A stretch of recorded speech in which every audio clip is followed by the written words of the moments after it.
Yo, yo, yo, what up, YouTube? It's your boy Matt, and I'm back with another video. And this time, I am doing a Nick Nittoli interview, ghostwriting for Snoop Dogg. I have no idea how to say this person's name, so I'm not even going to try. Maybe it's not even a person, but I'm not even going to attempt to pronounce that. And then it says platinum hit and more. So let's just check this out. It's a 37-minute interview. So this reaction is probably going to be a long one, but it'll be worth it because I'm pretty sure some of my subscribers are going to want to see this. So let's get into the video and I hope you guys enjoy. Here we go. Hey, Nick. Thanks for coming on, man. Yeah, man. Thanks for having me. Let's start with where it all began. What made you want to start writing? So my grandparents are both songwriters. They wrote a song for Frank Sinatra way back in the day called Here's to the Band. So I grew up in like a musical household and music was kind of always pressed upon me. And so I knew exactly like what I wanted to do from a really early age. See, look, now I know I hated on this guy in my reaction to his song called Save Women's Sports.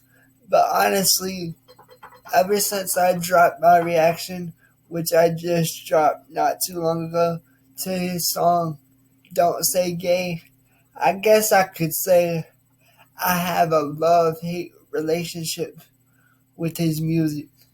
And just hearing his regular voice without him making music, he seems like an alright dude. So maybe I just need to be more open-minded instead of just hating on him for one song like I did in my reaction to Save Women's Sports. Let's just get back into the interview. At like 5 years old, like I knew I wanted to at least be in the entertainment industry. And so I've just kind of been working towards that my whole life. Started out with like guitar lessons, got influenced by people like Michael Jackson, Blink-182, Eminem, an eclectic group of music. Like I listen to everything. And I've just been like gradually working towards the point that I'm at now. But first of all, here's something I want to point out. He said he was influenced by Eminem, but if you guys remember in his song Save Women's Sports, he clearly says fuck Dr. Dre. And people who follow hip-hop should know that without Dr. Dre, there really would not be no Eminem, because Dr. Dre really is the one that put Eminem on and gave anybody... Dr. Dre is the one that gave Eminem a chance. Nobody else wanted to mess with Eminem or even try to give Eminem a chance, because back then rap was known as a more predominantly black type of music. But because Eminem was a white rapper, nobody else wanted to mess with him and give him a chance and sign him to their label. But Dr. Dre was the one that gave Eminem a chance and put Eminem on and signed Eminem. And now that's one of the reasons why Eminem is as big as he is today, is because Dr. Dre gave him that chance that he needed to start his career. But for Nick to say he was influenced by Eminem, but is going to turn around and say in his song Save Women's Sports, fuck Dr. Dre. Without Dr. Dre, there would be no Eminem. So that right there don't make sense to me. Was your mum a music teacher back in New Jersey? Because you started out in New Jersey, right? Yeah, my grandmother actually is a music teacher in New Jersey, yeah. So they were like, really adamant about making me take lessons and learning like the theory of music and scales on guitars and stuff like that. And I'm happy that I did it because, punk rock is not that hard to play. And so I was like the most skilled like punk rock guitar player like around because I had all this practice and like real music knowledge. Yeah. So, all that stuff like really helped me to the point that I'm at today. And what was the move like? Because you moved from New Jersey to Los Angeles. What was that like? Yeah, man, it was pretty rough, to be honest with you. Yeah. They're very different cultures, very different places. East Coast is much harder and colder than the West Coast is. So it was kind of like, it was a breeze for me to go from New Jersey to California. But I actually went from California back to New Jersey at one point, and that was like really difficult because I had become accustomed to California lifestyle, and then I had to like get thrown into the snow with a bunch of people who were not so nice. And there was no sunshine, so they're very different places. You're over there in your board shorts and singlets, and literally it's just snowing. Everyone's looking at you like, "What the fuck are you doing?" Exactly. What were the schools like? Like the difference between the schools? Man, nothing against like East Coast schools, but they're just very dark. Like the hallways they're darkly lit. Like the weather is terrible. I have like seasonal affectional disorder, so like I actually like thrive off the sun. I really need to be around like bright light and stuff like that. So for me, like the depression was real when I was in New Jersey, which is part of the reason why I got up and got out of there and went back to California, because I just literally couldn't live in that weather. And the school system is just much different. It's just a lot more, what's the word I'm looking? It's just harder, man. Like that's the word I'd use. It's just harder. And I did hear in another interview that your mum wanted to be an actor, and that's why you ended up in LA. Yeah, so that's why we originally moved from New Jersey to Los Angeles. Is my mom wanted to be an actress, and she had some like mild success. Like she was on like Married with Children and a few like like TV shows and stuff, but never really broke through. So, but she was like very adamant about it, and she worked really hard at it. So that's kind of what I grew up seeing, was like her, in the entertainment industry and working hard. She would work on sets as like an extra. I want to point out that I'm probably going to get a lot of hate, because at first I liked this guy, then I hated this guy. Now I kind of sort of understand him a little bit better and respect him a little bit more. So people are going to be like, "Oh, bro, you can't make up your mind whether you like him, you hate him, whether you respect him or you don't."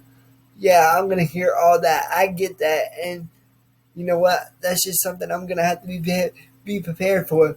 But like I said, just because I respect where he's coming from and I understand the way he does his music and stuff, does not mean I have to like his music. So I'm just going to put that out there now. Just to support us and stuff. So for me, it was always like kind of motivating and inspiring to see her put that much into it. And that's kind of how you motivated yourself to end up on Platinum Hit? Yeah. Actually, she was a big part of that. She got the email for the open call audition at Musicians Institute here in Hollywood, California, and she was like, I really think you do well on this. You should go on it. And my life was kind of like in disarray at the time. I wasn't really focused on music. I was a lot more focused on getting high and partying with my friends and stuff. So when I got on that show, it really helped center me and kind of ground me and let me know that this is what I wanted to do with my life as an adult. And you didn't win that, right? You only came fourth? I didn't, man. It's still a travesty. I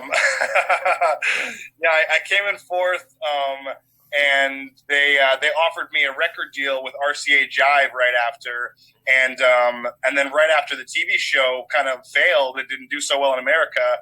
RCA Jive crumbled, and so I was just left with this TV show credit and not that much help in the music industry. I kind of had to do it myself. What would you have done with the prize money? At the time, I probably would have smoked it away. I smoked a lot of weed at the time. I probably would have smoked a gun. Some of that money might have been invested back into my music career, but I'm actually happy I didn't get that money at age 23. It was not the time for me to have that $100,000, man. Do you think that's the reason why you became more hungry for success, because you didn't win? Yeah, 100%. And the success of the TV show, like it wasn't on an American Idol level of success. Like it didn't really go worldwide where everybody knew about it. So that helped drive me to want to get to a level where I did have, a huge fan base and I was getting recognized worldwide. So I think if the TV show was a hit, I probably would have rested on my laurels a little bit and probably been a lot more unmotivated to really push for success if it was just handed to me. So, because it was hard enough for me to find any episodes, let alone one. Yeah, like, I had to go deep. Yeah, man. You did have a little, I don't want to say meltdown, but you didn't agree with what the judges were saying at one point on the show. Yeah, I mean, I came into the show like thinking I was going to be the bad boy just so I could kind of gain the most like camera time and attention. But then a lot of the stuff that you're seeing on that show is real. Like they really pissed me off. And I really, a lot of the arguments that I got with Jewel and the judges and stuff, they were real, so I was being unfairly treated. I feel like unfairly judged. And, I was a 23-year-old arrogant, like pop punk kid. So I was just like, giving it to him.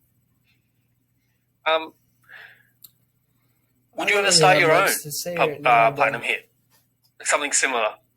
Yeah, man, it's a really good idea. I just think that platinum hit was before its time. And I think that the world is still not ready to recognize songwriters, even now. Like they've tried it a couple of different ways. There was that NBC show called Songland, and that didn't really do well either. I don't think that people really want to recognize the fact that some of their favorite artists have people like me behind the scenes that are writing their lyrics and kind of creating their persona.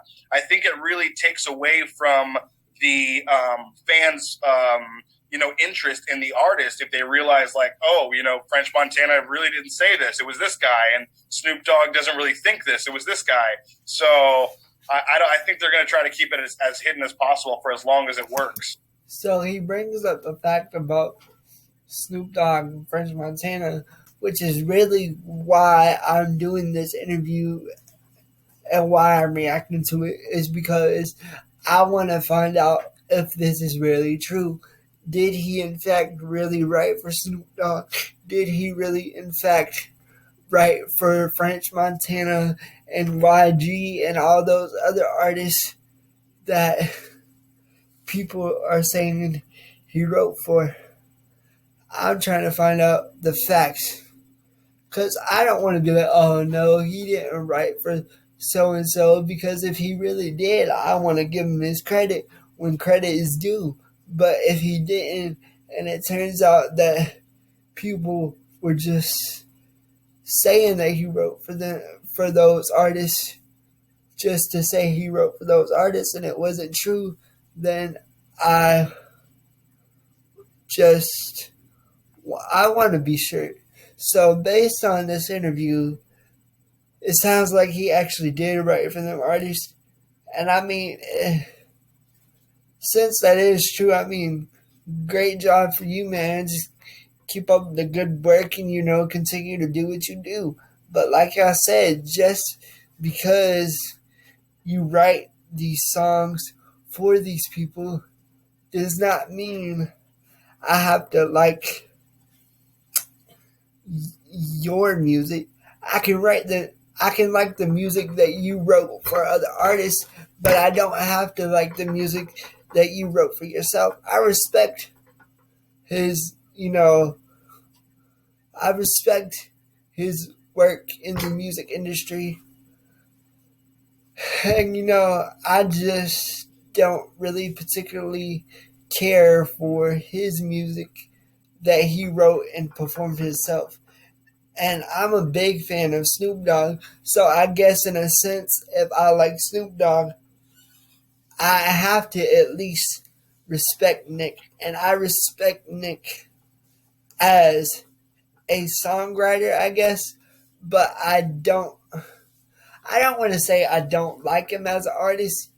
It's kind of, when it comes to his own music, I guess it's safe to say it's a love-hate relationship. Because, I mean, when it has a good message behind the song, I like it. But when you're sitting here and you're disrespecting people such as Dr. Dre, but then you want to praise Eminem by saying Eminem influenced you in the hip hop world, how can you disrespect Dre but praise Eminem? That's what I don't get. And that's one of the biggest reasons why I don't really like him. It's not necessarily that he just dissed Dr. Dre. It's also more the fact of some of the things he says I don't agree with. And it's okay for him to have his opinion and for me to have mine. But yeah, that's just why I don't really like his music. And I feel like he doesn't necessarily take his music career as seriously as he could take it, or as seriously as he should take it.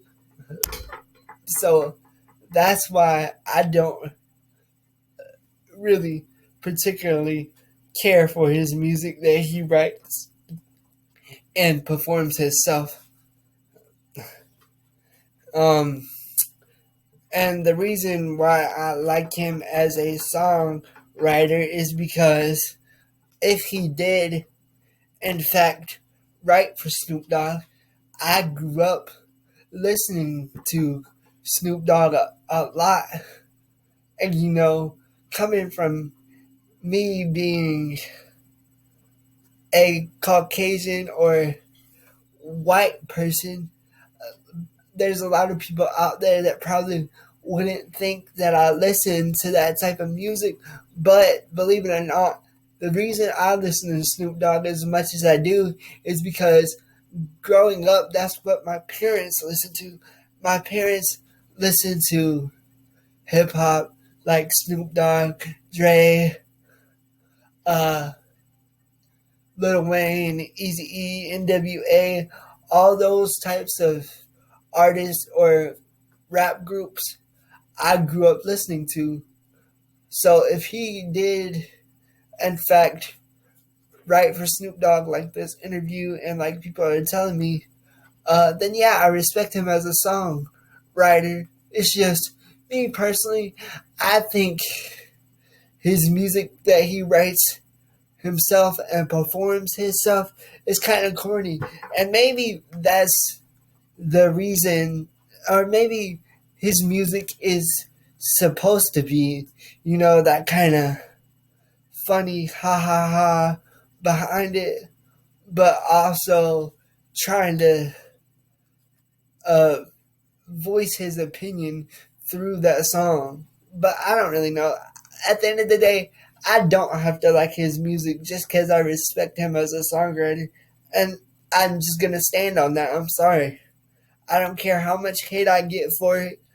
Like, I really don't. I respect him as a songwriter, but I really don't care for his music. I will give his music a chance, but if I don't like a certain song, I'm just going to tell you I don't like it. And that's just where I stand at the end of the day, no matter how much hate I get for it. What is the creative process behind a ghostwriter?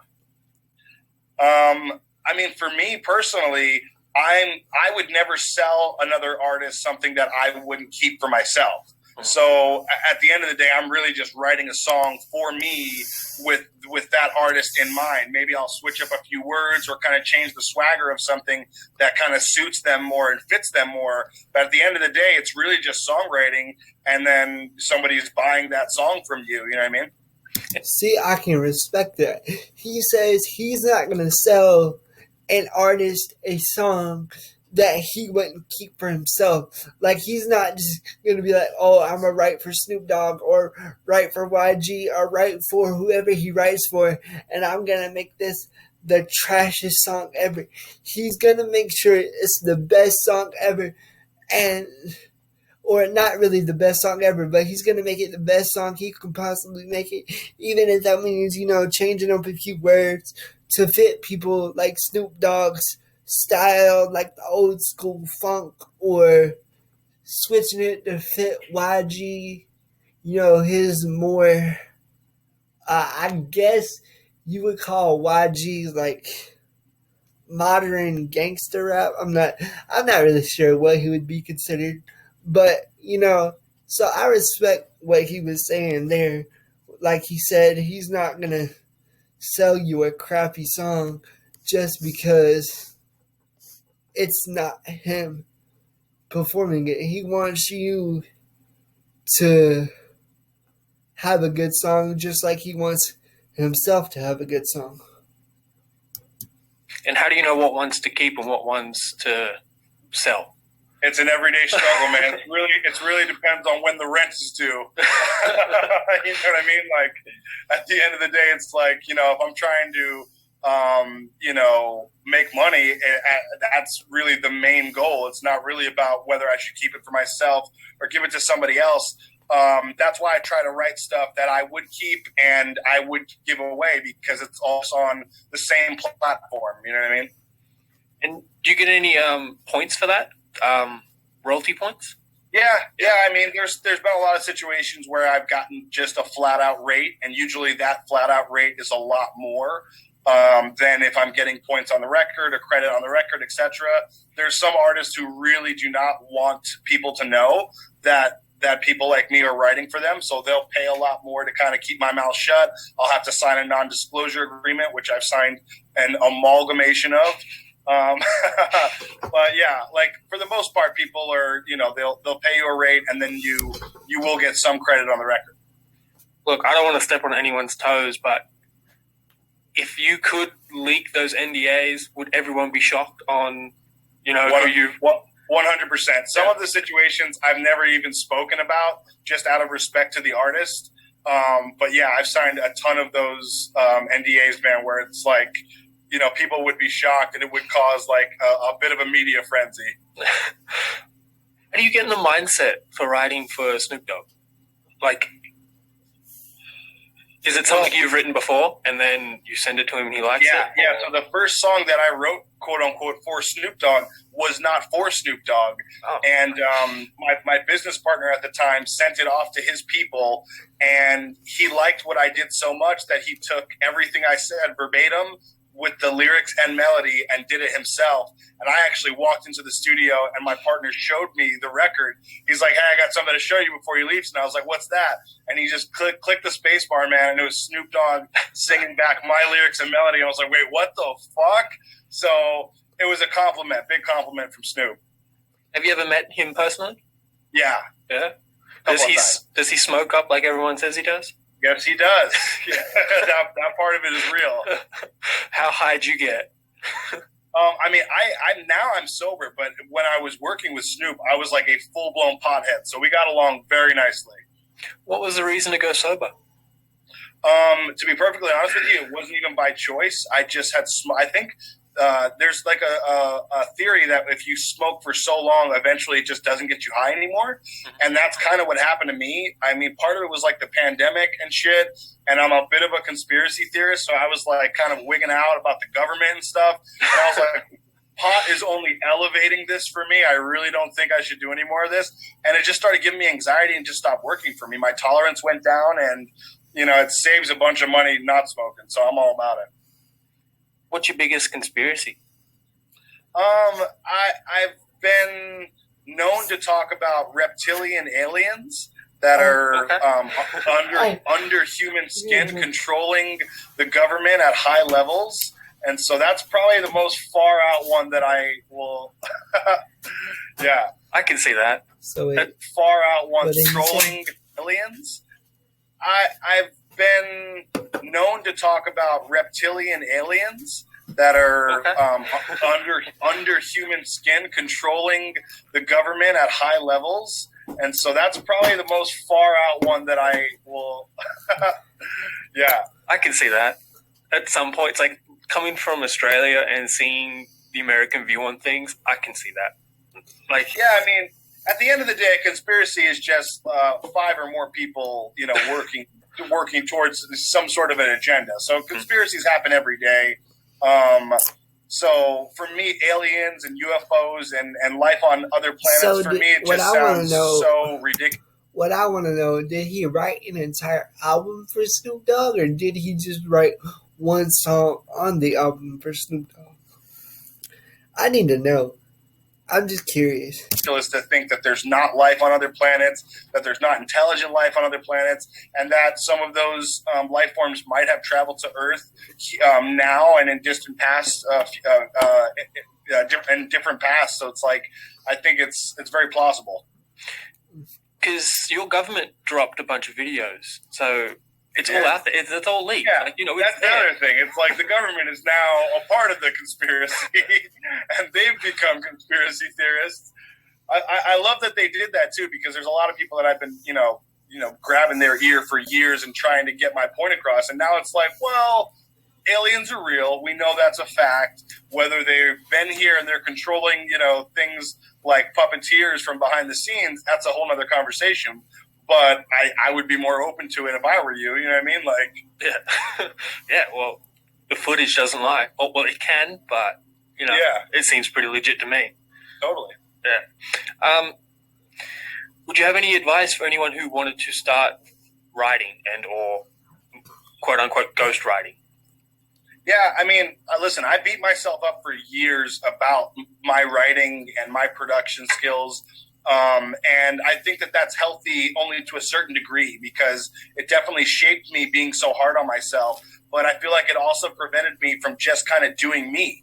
And so my advice to people would be, write the music that you like and that you really are comfortable with, that really makes you happy at the end of the day, that you want to go listen to back on the headphones or your iPod at the end of the night, instead of making music for other people or trying to fit in with what's happening right now. If you chase the radio, you're never going to get there, because it's always changing. And a lot of the stuff that is real. See, now that's good advice, though. When it comes to you guys out there who want to become songwriters, just stick to what you know or stick to what you love. Like, if you're a really big hip-hop fan or rap fan, write hip-hop or rap music. If you're a really big country fan, write some country music. If you like reggae, write reggae music. If you like K-pop, write K-pop music. Don't be trying to go with the latest trend or what's popular right now. Go with what you love, because at the end of the day, if you try to fit in all the time, then you're not gonna put out your best work. Go with what you know and what you love.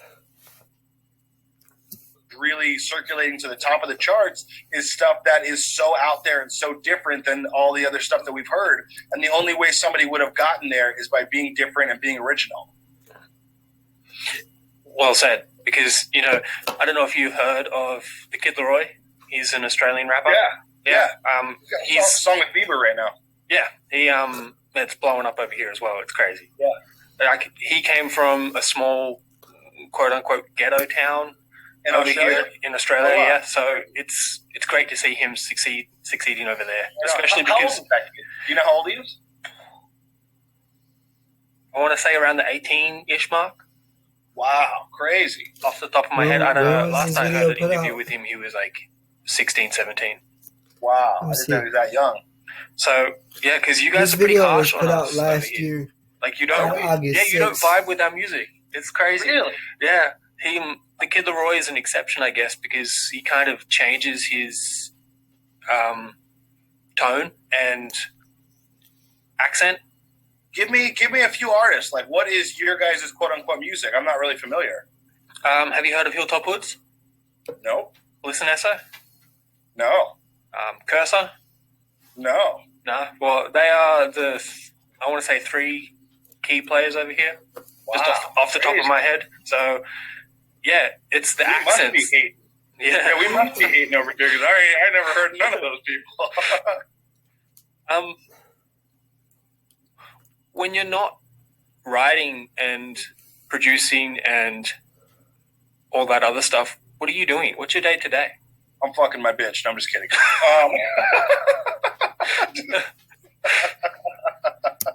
Well, that was one heck of a response. I'm effing my being. And then goes on to that. I'm just kidding.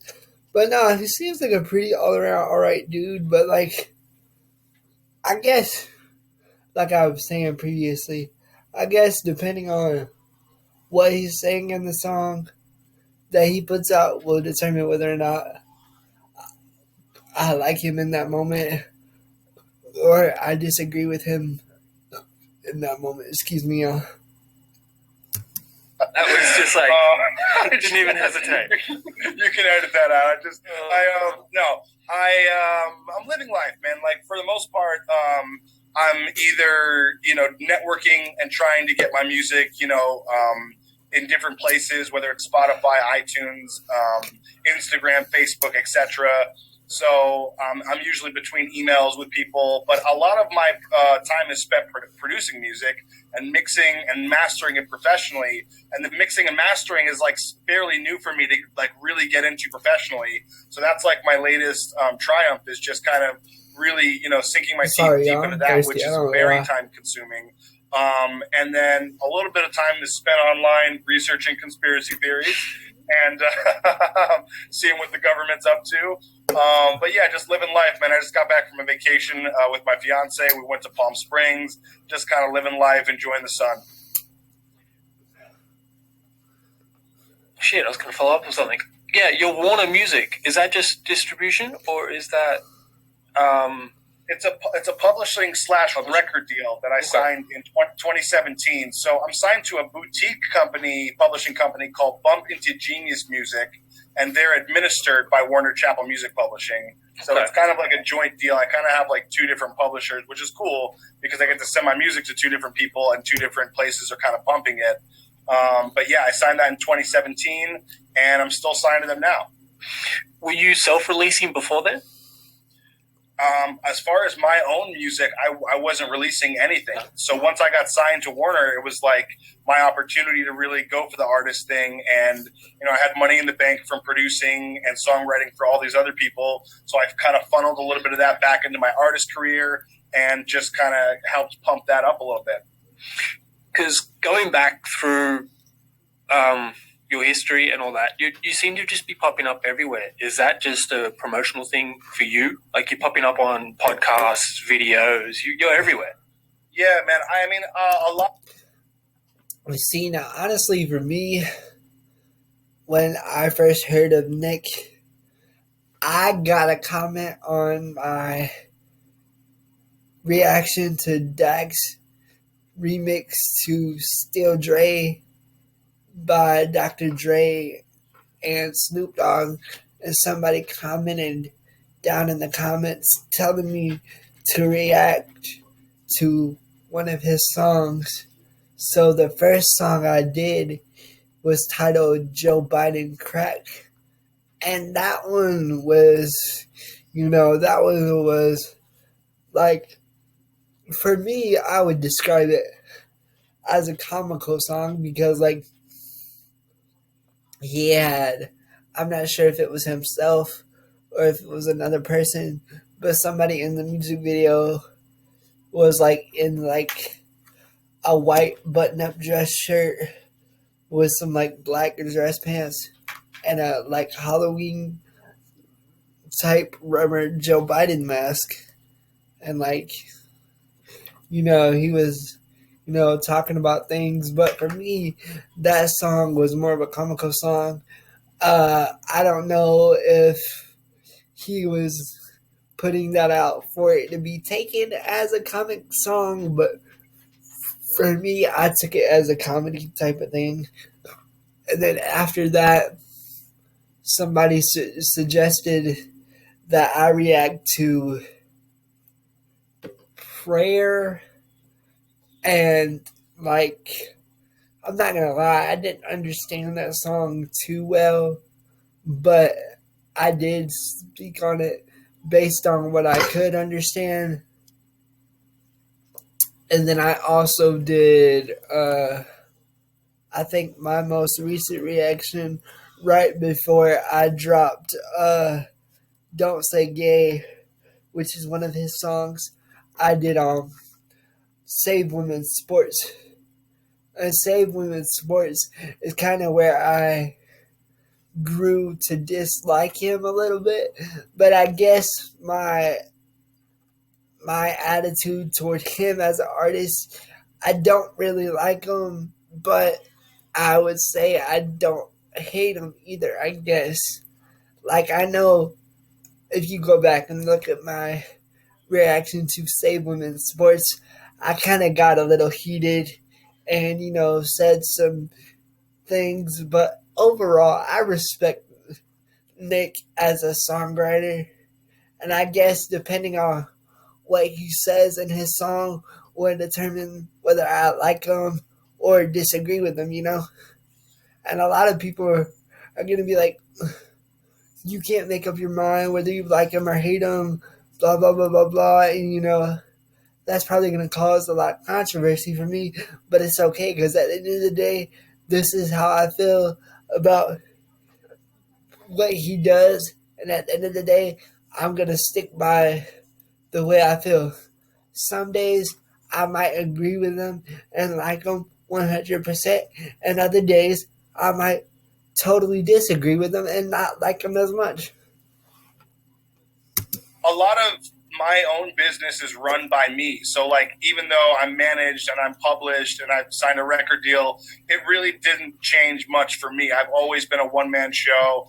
I live in my emails. I'm always constantly connecting with people like yourself and trying to promote my own project. And that's one of the reasons why I've had so much success over the years, is because publishers and record labels will take an interest into somebody that they don't really have to work too much for. You know what I mean? They just make money on the back end and let you go do you. Yeah. The best way to describe the relationship I have with Nick's music, it's like I said before, it's a love-hate relationship. Sometimes I like his music, other times I disagree and dislike it. So that's just how it is. Snakes. Yeah, record label's dream. The dogs they are. Yeah, exactly. Would you ever self-release? Do you find it? Are they controlling at all? No, I mean, the cool thing about signing to a boutique publishing company like Bumpin' the Genius is... Real quick, I just want to let you guys know I'm not going to react to this whole interview because I really got what I wanted. Plus, this interview is 37 minutes long, and my video is already almost 40 minutes long, so I'm going to let him finish up this little portion right here, and I'm going to stop the video. Is I had a lot of artistic and creative say over the style of music that I was going to do, when I was going to release some of my music. They really, honestly, they just kind of dictate when I will release something, and kind of let me know what the best results were if we're going to release it at a certain time. For the most part, I've got pretty much creative freedom, and I kind of let them know when I'd like to release something, and they just let me know when it's possible. So, out of your whole discography. All right, guys. Well, this is where I'm going to stop this video. And you've heard my opinion on how I feel about Nick as a songwriter. And you've heard my opinion about how my view on his music as a solo artist might change day to day based off the topic of the song. And if people don't like it, I'm sorry. I'm not here doing this for everybody to like everything that I like, or for me to like everything that everybody else likes. I'm doing this at the end of the day because things like this is what I enjoy to do. Be sure to leave a thumbs up on this video, comment what I should react to or upload next. Subscribe to my channel, turn on the post notification bell so y'all get notified every time I upload a new video. And until next time, It's been your boy Matt, and I'm out.